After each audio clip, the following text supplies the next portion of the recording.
What's going on, guys? Arms Forum coming at you guys today again, and today we're going to be talking about day one of training camp for the Detroit Lions. A little preview of what went down yesterday.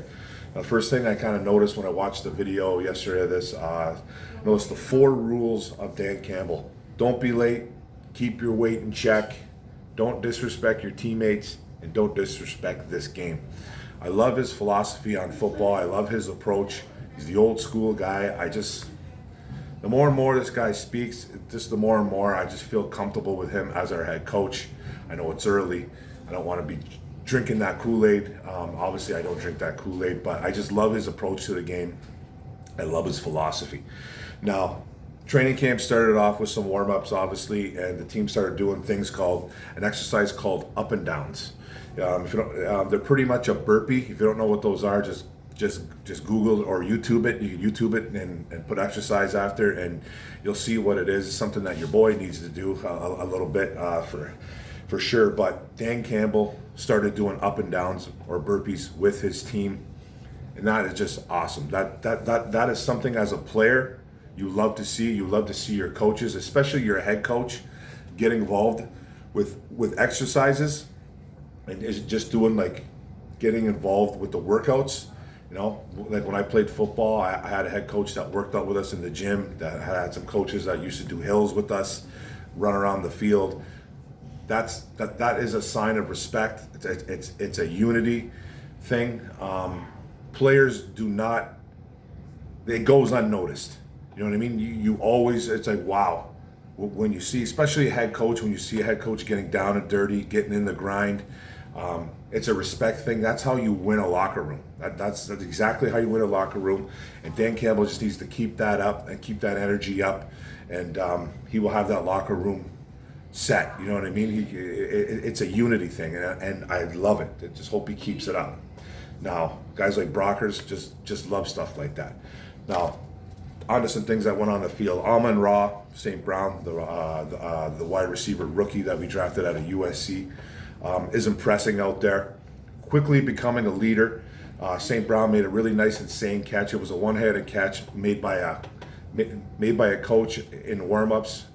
It was offline. Amon-Ra grabbed it, snagged it with one hand. He's just looking great out there. Then after practice, him and Khalif Raymond, the wide receiver we picked up out of Tennessee during the offseason this year, were out there after practice, and they caught about 200 balls off a jugs machine. That is impressive. The work ethic is there. They're saying that Amon-Ra St. Brown he takes his job very, very seriously. And he's a leader. He's leading by example. That's what you like to see. A lot of people out there going, well, why is he he was doing it with one hand. He's doing it with one hand because it works on the hand-eye coordination, and it works on the strength of your hands. He has very good hands. This is what these wide receivers do. Maybe some of them do it for show, but I don't think this guy's about that. He takes his job very serious. It works on your hand-eye coordination, and it works on the strength of your hands. So it's an actual exercise that these wide receivers do. It's not just a showboat thing. People like to trip out on social media about it, on how, why is he doing that? Use 2 hands. Well, there's a reason for it. Okay, it's not just a showboat thing. Kid's very serious about football. Then we'll go on to linebacker Derek Barnes. He was seen talking with former linebacker, now special assistant Chris Spielman. They were in very deep conversation after practice. That's a good sign to see. Spielman has taken this kid aside, and I think has been coaching him up, talking him up, and it's just it's a good side. I like seeing stuff like this because it just shows that Spielman cares. He's a guy out there that was a baller for us, man. He literally bled on the field almost every Sunday, and it's nice to see Chris Spielman taking him under his wing and just teaching him the ropes with the mental part of it. I like that. I guess Goff too. Goff's been looking good, but he was very safe yesterday for day one. He went 7 of 8 on throws, a lot of them being short, intermediate throws. Threw one long, deep one to T.J. Hawkinson. Hawkinson pulled in. But the checkdowns that he worked out were very efficient. Swift was being a big part of that too. Made some nice catches apparently, and it was just nice to see Goff being accurate on those short, intermediate throws. Nice to hear, nice to see. Now rookie third round pick, nose tackle Lee McNeil is out there. Impresses center Frank Ragnow. McNeil getting first team reps, and Ragnow was on notice. Ragnow immediately saying how surprisingly how big this kid is and how well he moves. Very twitchy, very big. Was actually kind of a little bit shocked at how well this kid could actually move for how big he was. That's a great compliment from probably one of the best, if not the best center in the NFL today.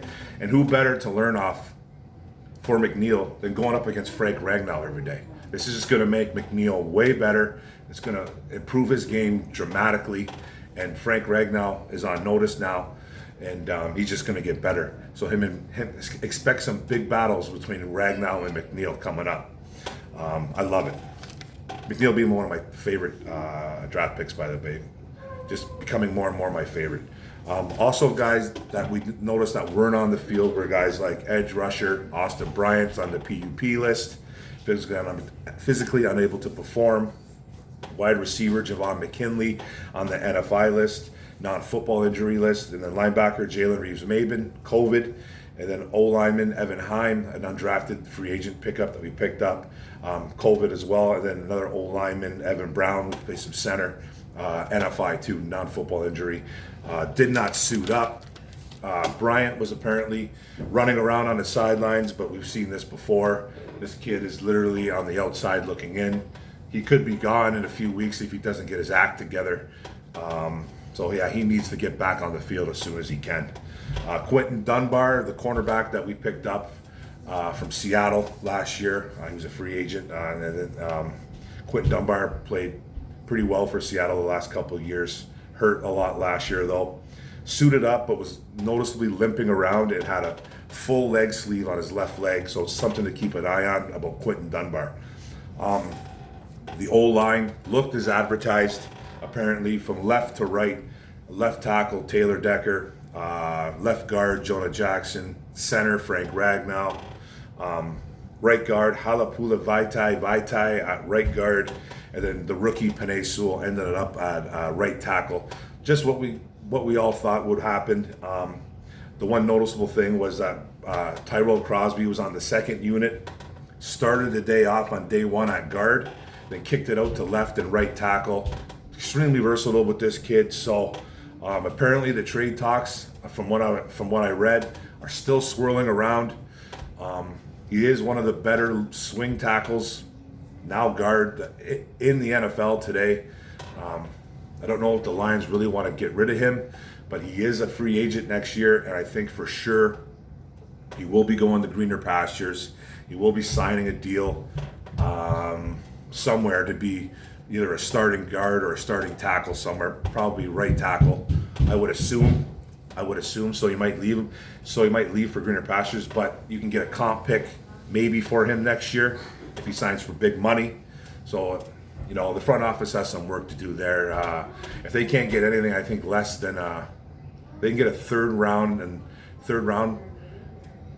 or less for him. I can see him possibly going, but if it's going to be like a fourth or fifth, you might not see him go. You might just see him sticking around, and then they can hope to get the comp pick for next year. It's just, you know, it's a lot of work they got to do there. Logan Stenberg, the fourth round draft pick that we had last year that picked up, didn't get on the field last year. They tried to get him on yesterday right away. He played some center, didn't look good. He struggled a bit. He airmailed the ball over a quarterback's head. He's got a lot of work to do. He was primarily a guard when he played at Kentucky.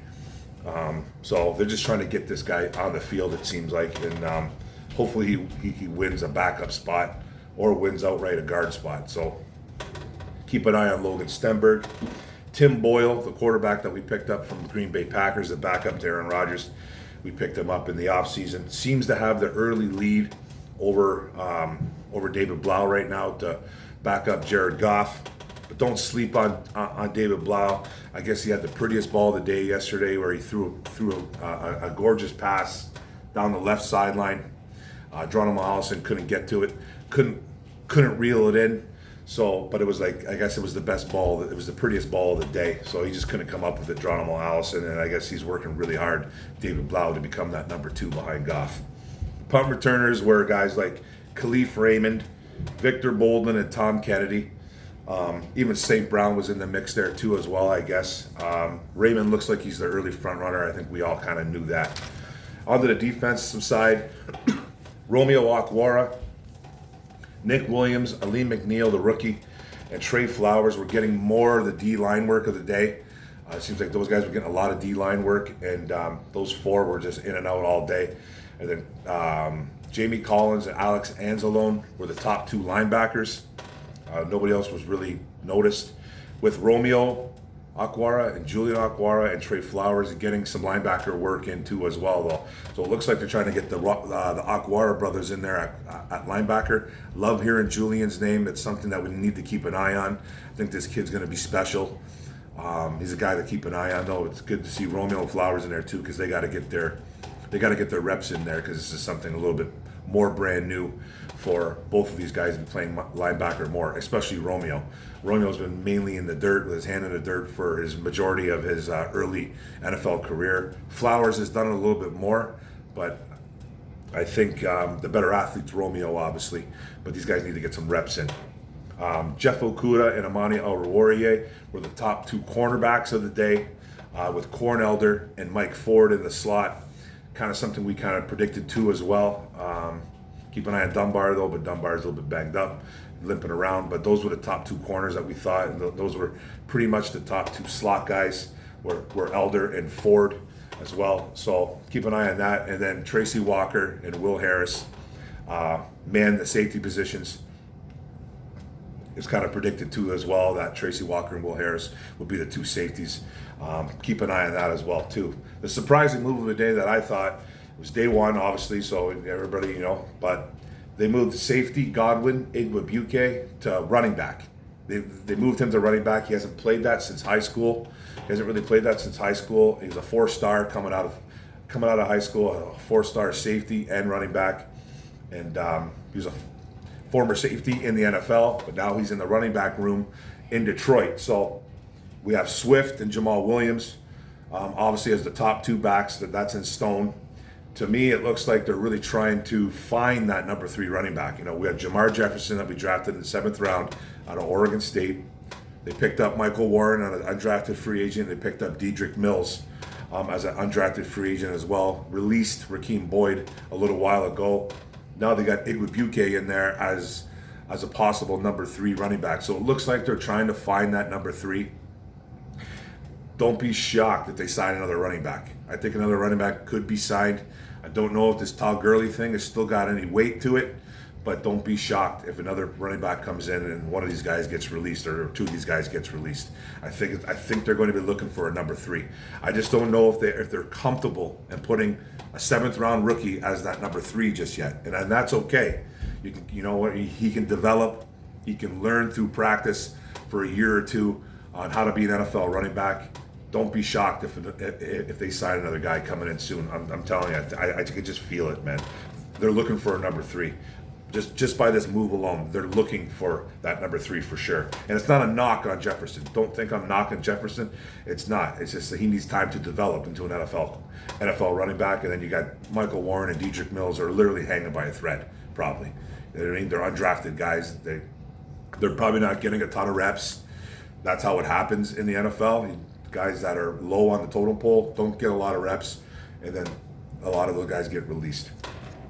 Jack Fox, our all-pro punter last year, showing that he still has a rocket launcher for a leg. He's a bit off yesterday, I guess, but nothing to really worry about. I guess he spent a lot of energy last year trying to fight off the other punter there. I think he had that crazy name, Cyprios or Sipos. I should have wrote it down. I didn't write it down.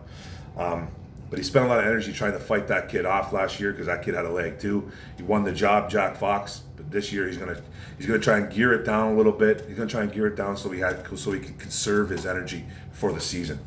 And then the last kind of thing to talk about with the actual play on the field was Jeff Okudah made the best defensive play of the day. Good sign. He apparently jumped the pass at the line of scrimmage to Jamal Williams. I don't know if he made the pick or just said he just jumped the pass. So he either knocked it down, made the pick. It seems like he just dropped. To me, it sounds like, 'cause I saw no video on it, so to me it seems like he jumped the pass, maybe knocked the pass down, but he made a great play at the line of scrimmage and stopped Jamal Williams from catching a ball. So the defense apparently went nuts, hooting and hollering, so that's a really good sign right there. So I guess it's day one, guys. Day one, not a whole ton of information out there to tell you. I'll try to get more of a day two coming up. They're probably practicing right now. So I'll have a little more info as the day goes on. But Campbell came out yesterday too and said something along the lines of, they're going to have 40 full out plays scripted, and like 16 of them are going to be for like the starters. So we're not going to get a ton of info coming out. Obviously guys are going to make some plays out there, but they got to get these guys going. They got to get the blood going. They got to get these guys slowly in football shape. These guys trained all off season. You know what I mean? Now it's football time. Now it's football. There's a difference between shape and football shape. Being in shape, being in football shape. There's a totally big difference there. And so we're not going to see a lot as the first couple weeks, probably, maybe a week or two or whatever, because it's going to be scripted, and then you're going to see a lot of rest. So, but I'm going to come out, you guys, with some info as much as I can, scouring the internet, trying to find as much video as I can, and I'm trying to get as much articles as I can too as well from all the beat writers and anybody who's Lions related. So thanks a lot, guys. Thanks for the video. Don't forget to like and subscribe. Hit the subscribe button on the bottom right. Hit the notification bell. Get all my videos. And like and comment. Like and comment. It's all about the likes and comments, and we can have the feedback, negative or positive, and I can get back at you. Thanks, guys. Go Lions. Camp is here, baby. Boom.